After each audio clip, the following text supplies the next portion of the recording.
шумораи хурди аҳолии Тоҷикистон аз норасоии шадиди нерӯи барқ дар давраи зимистон азият мекашанд. Норасоии нерӯи барқ ва дастрасии он хусусан дар хоҷагиҳои камбизоати деҳот эҳсос карда мешавад, ки ҳиссаи калони хароҷоти истеъмолиро барои нерӯи барқ масраф мекунанд. муаммои мазкур пайгирии андозагирии гендерӣ муҳим дорад, зеро вазифаи асосии тайёр кардани таом, нигоҳ доштани гармӣ ва ташкили шароити бароҳат дар манзил чун анъана ба зиммаи зан вогузошта шудааст. Дар видеои мазкур мо дар бораи мисолҳо, татбиқи манбаъҳои алтернативии энергия ва самараноки истифодаи онҳо аз ҷониби занон дар деҳот ҳикоя мекунем. ин мисолҳо нишон медиҳанд, ки занон чӣ гуна дар идоракунии захираҳои энергетикӣ дар маҳаллаҳо ҷалб шуда метавонанд. Маркази занҳои мо ба дастгирии бизнеси занҳо масъул аст. Мо семинарҳо оид ба нақшагирии бизнес, маркетинг ва устувории хоҷагии деҳа мегузаронем. Мо як кумитаи энергетикӣ пешбурди манбаъҳои барқароршавандаи энергия барои рушди тиҷорати занон, коркарди маҳсулоти шир, кишоварзӣ, пухтупаз ва ниёзҳои санитарӣ таъсис додаем, ки шумораи зиёди занон барои бизнес ва оилаи худ таҷриба ва фоидаи калон мегиранд.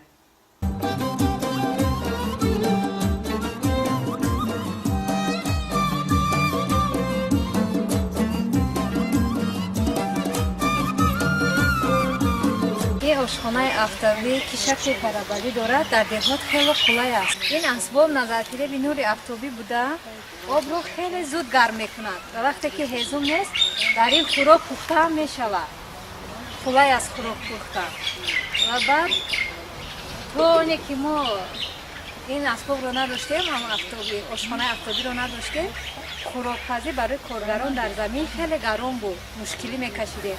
баъде ки мо инро овардем, хӯрокпазӣ коргарони мо дар ҳамин истифода мекунем, дар ҳамин асбоб мепазем, дар ошхонаи автобиро истифода мебарем. дар ин ба ғайр аз хӯрок пухтан, вақте ки афтоб ҳаст, об гарм мекунем, мисол хӯрок мепазем, нон ҳам пухтан мумкин аст.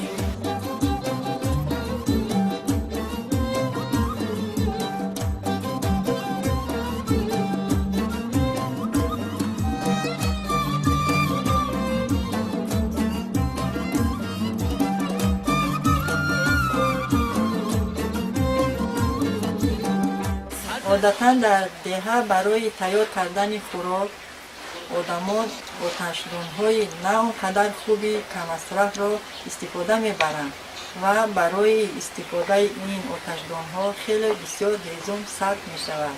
дар як моҳ барои ҳезум аз 50 то 100 сомон маблағ хараҷот мешавад.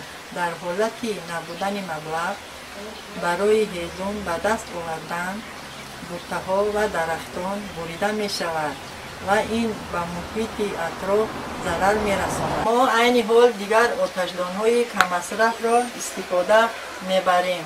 онҳо манфиати зиёд доранд. то 30% паст кардани истеъмоли ҳезум ва коҳиш додани буриши буттаҳо мебошад. камшавии гази карбонро то 1 дараҷа кам мекунем. камшавии дуд, беҳтаршавии гигиенаи ошхона, сарфи сӯишворӣ ва энергияи кам мешавад.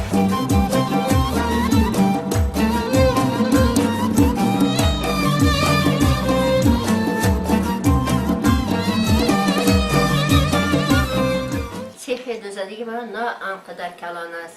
дар цехи мо 15 духтар кор мекунад ва мехонад. мо энергияи офтобиро барои рӯшноӣ ва барои як машинаи дузандагӣ истифода мебарем.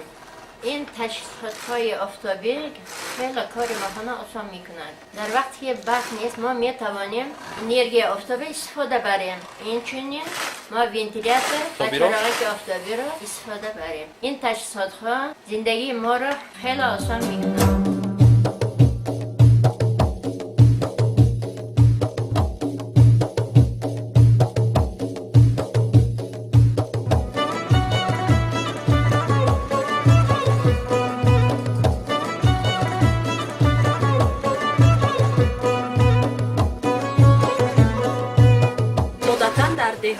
ما برای سوزشواری زمستانه تپک استفاده میبریم. تپک کمتر کمیاب است. از بس که او را همچون خورو برای زمینهای خود استفاده میبریم، انگشت را هم استفاده میبریم، لیکن او خیلی گران میباشد. در عین زمان پرتوهای کشاورزی که میتوانند برای سوزشواری استفاده شوند، ما اون را گرفته در خانه جمع کرده برای سوزشواری استفاده میبریم.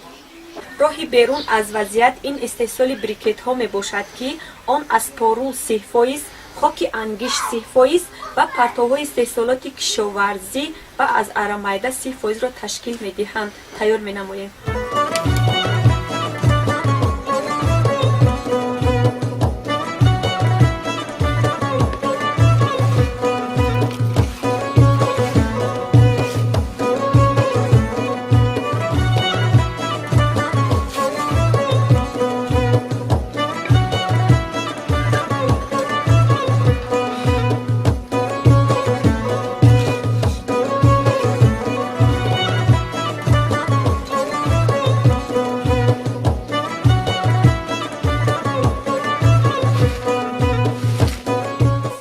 گرم میکردیم، سویت نباشه هیزم کرده بود.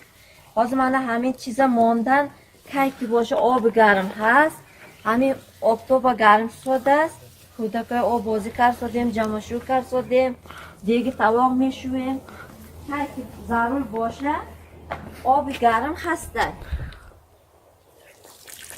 حالا چیز باشه گرم باشه همین دستانه میسوزانه، خنک باشه هم گرمه که میسته.